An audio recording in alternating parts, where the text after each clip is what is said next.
Chapter 7: Gases, Liquids, Solids, and Phase Diagrams. Section 7.8: The μ-T phase diagram.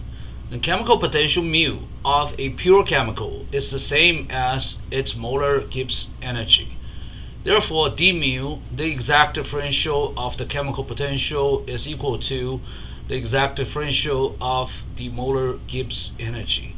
And we know dg is negative s dt plus vdp.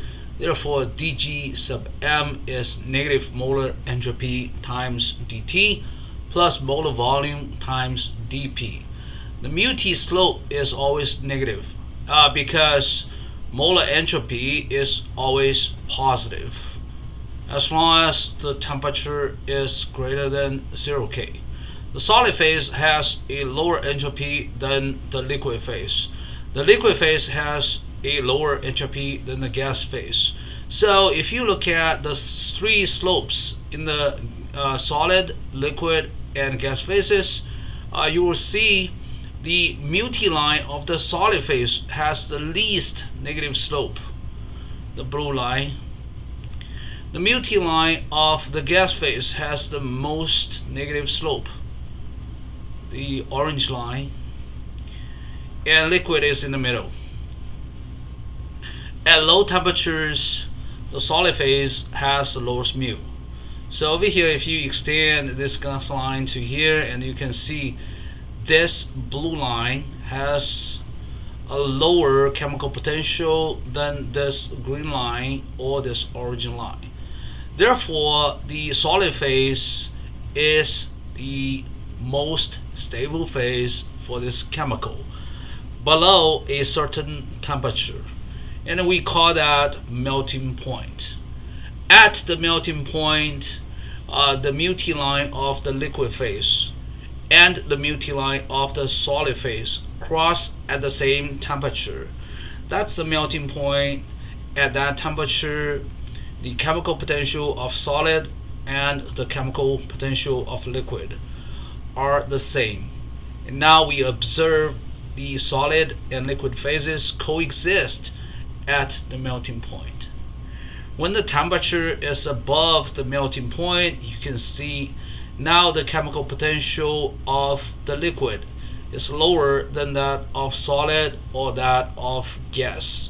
Now this substance is in the liquid phase until the temperature reaches the boiling point. After the boiling point, the chemical potential of the gas phase is now lower than the liquid lower than the solid.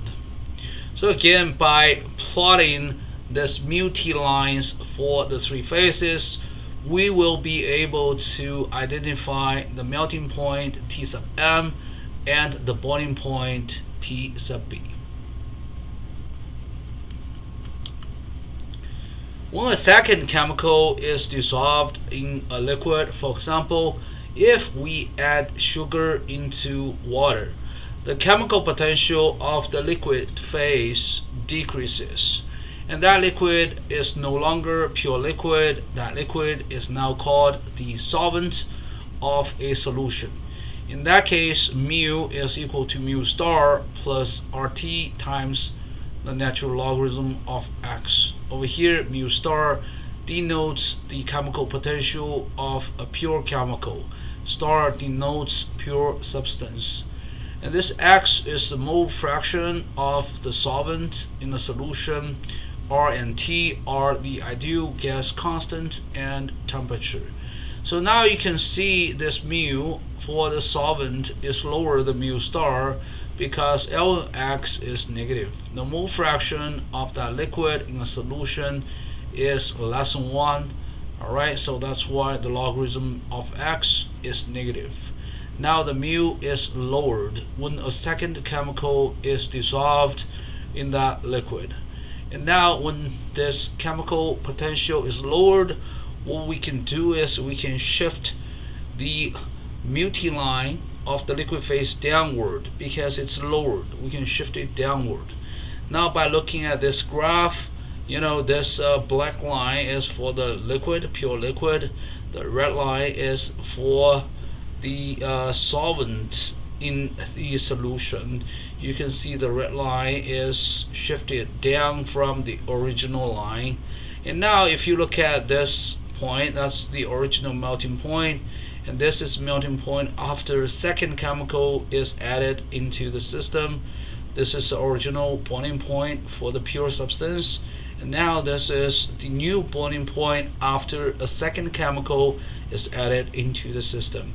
So by adding a second chemical into the liquid phase, you can see if the second chemical is dissolved in the liquid phase, you can see we're shifting the melting point and the boiling point at the same time. And also it's really interesting, the melting point is lowered, the boiling point is elevated. And why is that? Simply it's just because by adding a second chemical into the liquid, we lower its chemical potential. How much lower? This much lower. And when we lower the liquid chemical potential for the liquid, we actually widen the temperature range for the liquid phase. And when we say widen the temperature range, we actually push the range wider. You know, the left limit to even more left, the right limit even to more right. That's why we have a widened temperature range. We have a lower melting point, a higher boiling point when a second chemical is dissolved in that liquid phase. What if the second chemical is not soluble in the original liquid? Then adding a second chemical has no impact to the chemical potential of the original liquid. Now let's look at an example. If 0.25 mole of ethylene glycol is added into 1 mole water, that will lower the mole fraction of water from 1 to 0.8, because you can compute the mole fraction of water in this mixture. In this mixture we have 1.25 moles of substances. Water is 1 mole, so 1 over 1.25, that's 0.8. Again, the mole fraction of water drops to 0.8 after the addition of ethylene glycol. And now we have this simple equation for the change of the chemical potential. It's 0.55 kilojoule per mole at room temperature. So by adding some ethylene glycol into water, we can reduce the chemical potential of water by this much, given the information provided here. And by doing so, we widen the temperature range for the liquid water. Now it's more difficult to get ice or water vapor, again because we have a wider range here, and that's why we add antifreeze into water for our car. This is just to make sure the cooling liquid does not freeze or evaporate too easily. Again, the downshift of the liquid chemical potential line results in a lower melting point, a higher boiling point simultaneously. The scientific names are melting point depression and boiling point elevation. Again, the temperature range of the liquid phase is widened when you drop this melting line for the liquid phase. It's widened on both ends, both the left end and the right end, after another chemical is dissolved in this liquid to reduce the mole fraction from 1 to a number less than 1. And now we have a new mu lower than the initial mu of the pure liquid. For a fixed amount of pure chemical, we know chemical potential is simply molar Gibbs energy. So d mu is simply negative molar entropy times dt plus molar volume times dp. So over here we're going to look at how pressure affects the chemical potential. If we have a constant temperature, or you can say at a given temperature, d mu is simply molar volume times dp, right? So by looking at this equation, you know mu is gonna depend on pressure, because d mu is molar volume times dp. The dependence is molar volume, and because the molar volume is always positive, that's why we say the pressure dependence of chemical potential is always positive. And what about the magnitude of the pressure dependence? Well, it depends on the magnitude of molar volume. Apparently, the molar volume of a gas is much larger than the molar volume of a solid or liquid, roughly 1,000 times larger. That's why if you change the pressure barely, you change the chemical potential of the solid phase or liquid phase. However, you may significantly change the chemical potential of the gas phase because the molar volume of a gas is very large. Now let's look at one example. Again, if you look at the black lines, this is just original pressure. The three lines cross with each other here as the melting point between solid and liquid. Over here, it's a boiling point between liquid phase and gas phase. Now what I'm gonna do is I'm gonna dramatically increase the pressure. For example, let's double the pressure. How would all three lines shift? Actually, for the solid phase and liquid phase, we're not gonna see a apparent shift of the mu T line because the chemical potential of a liquid or solid does not really depend on pressure that much because their molar volume is so small. Again, the pressure dependence of the chemical potential of a solid or liquid is often negligible. So when we change the pressure, we don't have to even shift the two lines for solid or liquid. But however, for the gas, if we increase the pressure, for example, if we double the pressure, well, the chemical potential versus temperature line will be shifted up significantly. So over here I'm using this red line as the higher pressure, P prime. When we have a higher pressure, now you can see this gas line now cross at this liquid line at a higher boiling point. This is the original boiling point, this is the higher boiling point. So that means by increasing the pressure of a pure liquid, we increase its boiling point. Well, this is also a prediction from the Clausius-Clapeyron equation. Now let's look at this statement. As pressure increases from P to P prime, the mu T line of the gas phase shifts up by this much. Okay, if P prime is 2 times P, and then we have RT times the natural logarithm of 2, that's 1.72 kilojoule per mole. So we're gonna just shift this line up by 1.72 kilojoule per mole. That's the chemical potential change of the gas phase. The gas line and liquid line cross at a higher boiling point over here. This is TB prime, the new boiling point. Conversely, what if we lower the pressure? Again, if we lower the pressure, it does not really affect the chemical potential of the solid phase or the liquid phase. However, it's going to shift the gas line downward. So imagine a line here, and when you have a new gas line here, it's going to cross the liquid line at a lower boiling point. Therefore, when you have a lower pressure, you have a lower boiling point. When you have a higher pressure, you have a higher boiling point. And also, in general, you can see when you have a higher pressure, the phase with lower molar volume is favored. When you have a low pressure, the phase with larger molar volume is favored. So again, when you have a lower pressure, well, the phase with larger molar volume is favored. What's that phase? That's the gas phase. Alright, so when you have a lower pressure, it's easy to make a gas out of liquid. That means lower boiling point.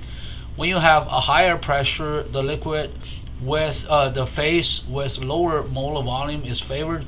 So if you compare the liquid and the gas, liquid has a much smaller molar volume.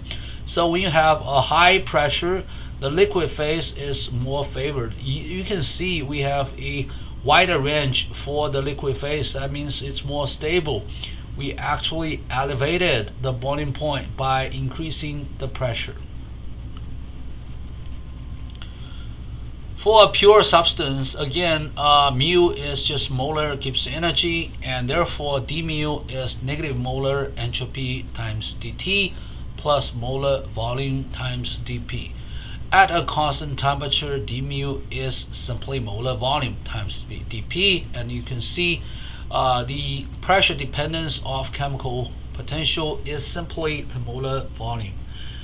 The molar volume of a solid phase or liquid phase is so much smaller than the molar volume of the gas phase. And therefore, if we change the pressure, the change of the chemical potential of a solid or liquid is often negligible. Again, just because they have a very small pressure dependence. Alright?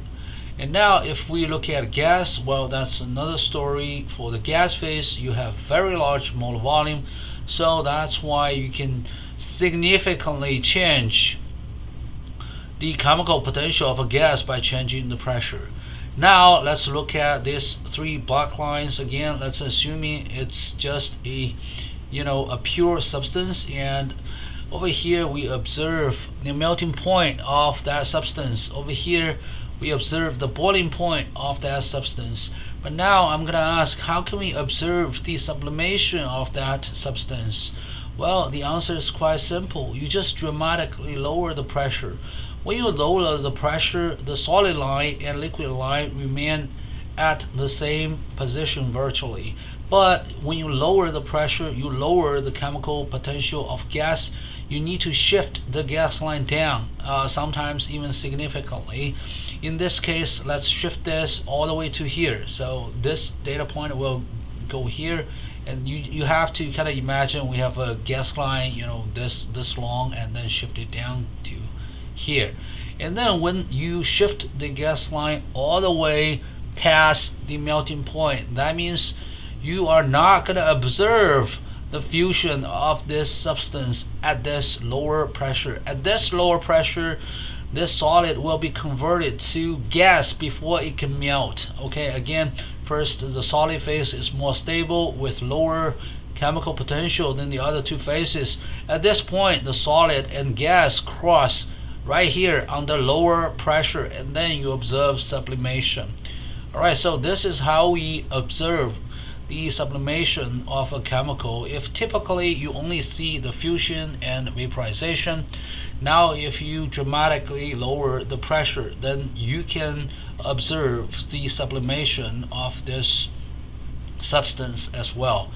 And conversely, if you have dry ice can sublimate at room temperature under 1 bar pressure. You do not see the fusion of dry ice or the melting of dry ice. But what if you really want to see the fusion process of dry ice? Well, in that case, you need to dramatically increase the pressure. When you dramatically increase the pressure, again, there's no impact, virtually no impact to the liquid line or solid line. You simply shift the gas line up. After you shift the gas line up enough, well, the solid CO2 and the liquid CO2 will cross first, and then you will be able to observe the fusion of dry ice instead of sublimation. So that's how it works. And sometimes if you adjust your pressure carefully enough, in this case you lower the pressure for this gas line to here so that the gas line crosses right here, and then you will observe a point at which the gas phase, the solid phase, and the liquid phase coexist, because at this temperature and that pressure, the three phases coexist. They have the same chemical potential.